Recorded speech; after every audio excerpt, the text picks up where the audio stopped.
हमें एक लड़की को दिखाया जाता है जिसका नाम मेरी है। मेरी अपने खाने से पहले ईश्वर की प्रार्थना करती है और तभी वहाँ पर एक छोटा सा चूहा आता है जो उसका खाना चुराने की कोशिश करता है। मेरी बहुत ही दयालु होती है, वो उसे अपने खाने में से एक टुकड़ा दे देती है और तभी वहाँ पर एक तेज रोशनी आती है जो कि एक एंजल है। एंजल की आवाज़ मेरी को बताती है कि बहुत जल्दी तुम्हारे घर में एक बहुत ही दिव्यमान बच्चा पैदा होगा जिसका नाम होगा मिसाया। तुम्हें उसकी रक्षा करनी होगी। मैरी कहती है कि ठीक है, मैं ऐसा ही करूंगी। और इसके बाद वो रोशनी खिड़की से जाकर सीधा आसमान में एक स्टार बनकर चमकने लगती है। ये स्टार आसमान में सबसे तेज चमक रहा होता है जिसे देखकर सभी जानवर हैरान होते हैं। अब जो चूहा होता है जिसे मेरी ने रोटी का टुकड़ा दिया था उसने सारी बातें सुन ली थी, इसीलिए सब बातें जाकर सभी जानवरों को बता देता है। वहीं हमें एक डोंकी को दिखाया जाता है जिसका नाम बो होता है। वो एक मिल में एक दूसरे बड़े डोंकी के साथ काम करता है। दोनों के दोनों चक्की पीसते हैं और गेहूं को आटे में बदलते हैं। लेकिन वो ऐसी जिंदगी नहीं जीना चाहता। वो शान की जिंदगी जीना चाहता है, आज़ादी की जिंदगी जीना चाहता है। पर उसके साथ जो बड़ा डंकी होता है वो कहता है यही हमारी किस्मत है।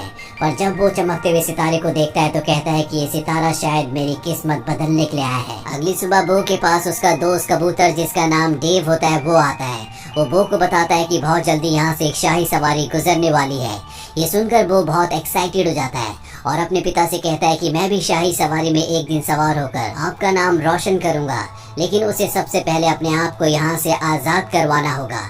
वो किसी तरह से अपनी रस्सी काट देता है और इससे पहले कि वो यहाँ से निकलता, इस मिल का जो मालिक होता है वो यहाँ पर आ जाता है। वो देखता है कि बो ने अपनी रस्सियाँ काट दी है, साथ ही उसने चारों तरफ अफरा तफरी मचा रखी है। इसीलिए वो गुस्से में आकर उसे चेन से बांध देता है और अब बो की आंखों के सामने यहाँ से शाही सवारी भी गुजर जाती है।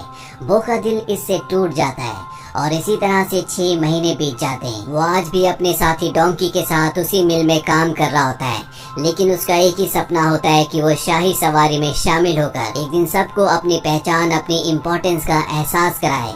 दिन रात उसकी आंखों में यही सपना होता है। इसीलिए उसके साथ जो बड़ा डोंकी होता है उसे उस पर दया आ जाती है और वो बो के साथ मिलकर उसे भगाने का एक प्लान बनाता है। वो जानबूझकर अपनी तबीयत खराब होने का बहाना करता है, साथ ही बो को भी जंजीरों से आज़ाद करवा देता है। और जब इस मिल का मालिक उसे देखने के लिए आता है तो वो उस जगह से भाग जाता है।